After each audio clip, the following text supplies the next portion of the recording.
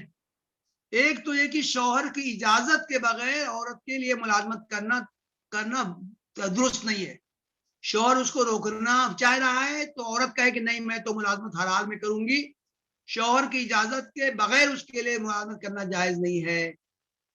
لیکن شوہر کو عورت کو ملازمت پر مجبور کرنا جائز نہیں ہے شوہر کے لیے کہ وہ اس پر جبر کرے کہ نہیں تو تم کو تو ملازمت کرنی ہے اور کما کے لانا ہے. اس پر جبر کرنے کا حق نہیں ہے شوہر کو. اور تیسری بات یہ ہے کہ عورت جو کچھ کمائے گی وہ اس کی مالک سمجھی جائے گی. شوہر کو یا سسرال والوں کو عورت کی کمائی پر قبضہ کرنے کا حق نہیں ہے.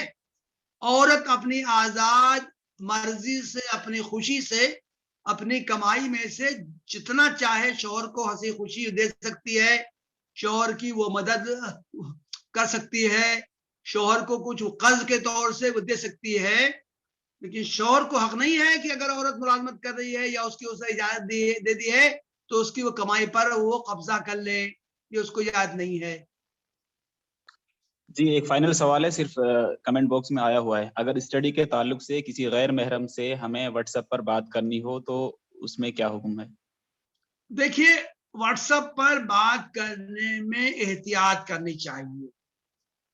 بلا ضرورت بات نہیں کرنی چاہیے، ہنسی مذاق نہیں کرنا چاہیے. کورس کے بارے میں، ایجوکیشن کے بارے میں کچھ باتیں کرنی ہوں تو اتنی ہی باتیں کرنی چاہیے، اس سے زیادہ باتیں نہیں کرنی چاہیے. اور اس بارے میں اپنے پیرنٹس کو بھی اعتماد میں لینا چاہیے. پیرنٹس کو اندھیرے میں رکھ کر یا پیرنٹس سے چھپا کر کسی کلاس فیلو سے کسی سے بات کرنا درست نہیں ہے. اور اگر لڑکی کی شادی ہو گئی ہے تو اس کے باوجود بھی وہ تعلیم حاصل کر رہی ہے تو شوہر سے چھپانا مناسب نہیں ہے. لڑکی اپنے پیرنٹ سے، اپنے باپ کو سب کچھ بتائے کہ میں کسی سے بات کر رہی ہوں تو وہ میرا کلاس فیلو ہے، اس سے میں کورس کے بارے میں، ایجوکیشن کے بارے میں بات کر رہی ہوں. اس طرح لڑکی خود احتیاط کرے، اپنے پیرنٹس کو بھی اعتماد میں لے تو اس کی گنجائش ہو سکتی ہے. اوکے ٹھیک ہے استاد، ٹائم ہو گیا ہے اور اذان بھی ہو رہی ہے. جزاکم اللہ خیر. بہتر ہے. انشاءاللہ کل پھر 5 بجے پھر ملاقات ہوگی انشاءاللہ. جی السلام علیکم. السلام علیکم. وعلیکم السلام ورحمۃ اللہ وبرکاتہ. السلام علیکم. وعلیکم السلام ورحمۃ اللہ وبرکاتہ.